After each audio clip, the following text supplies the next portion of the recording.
Hi, Assalamualaikum and welcome again sa ating YouTube channel. So, ang pag-uusapan natin ngayon ay yung steps kung paano kumuha ng balik manggagawa. Okay, so for example, ikaw ay OFW, so first vacation mo dito sa Pilipinas. So, meron tayong exemption. Meron talagang nangyayari na na-encounter ko na talaga is yung mga kamag-anak ko na galing abroad, then babalik sila ngayon sa abroad.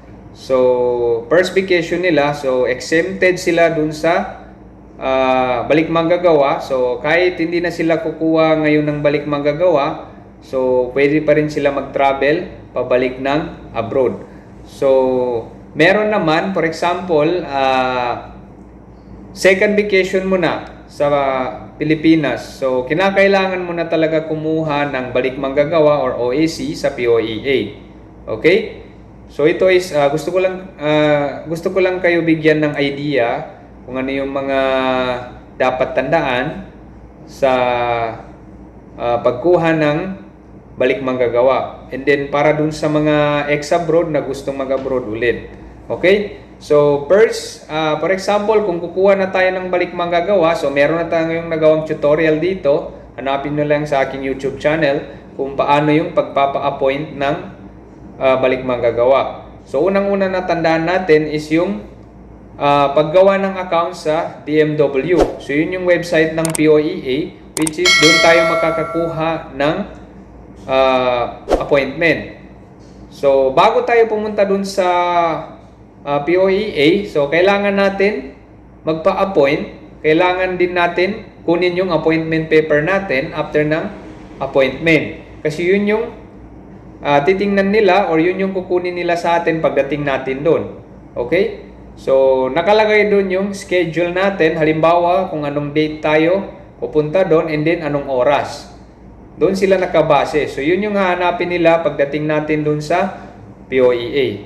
So, sa amin kasi is mas malapit kami sa POEA Coronadal. So, lahat ng ino-online appointment ko ng mga kaibigan or di kaya kamag-anak, so doon ko sila pinapapunta.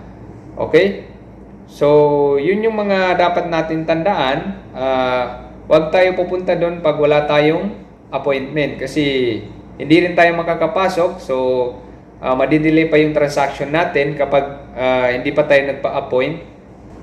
So, actually, mabilis lang yung process ng pagkuha ng balik manggagawa. Nasa 10 to 15 minutes lang yan, depende sa dami ng client ng POEA. So, mas maigi pag kukuha kayo, dapat yung oras na pang maaga like 8 AM. Kung malapit lang kayo dun sa POEA, mas maganda yung maaga. Kasi mas maaga rin ma-process yung balik manggagawa nyo. Okay? So, halimbawa, meron na kayong account sa DMW. So, i-keep nyo yung account na yun kasi for example, sa next vacation nyo, so doon na lang kayo mag-open ng inyong balik manggagawa and pwede natin siya i-reprint ulit. So, yun yung gagamitin natin pabalik sa abroad. Okay? So, ito is gusto ko lang i-explain sa inyo yung process kung paano makakuha ng balik manggagawa. So, kung gusto nyo matuto kung paano magpa-appoint. So, meron tayong ginawang tutorial dyan. Hanapin nyo na lang dyan sa aking YouTube channel. So, nandyan yung video kung paano magpa-appoint sa DMW or di kayo sa POEA online.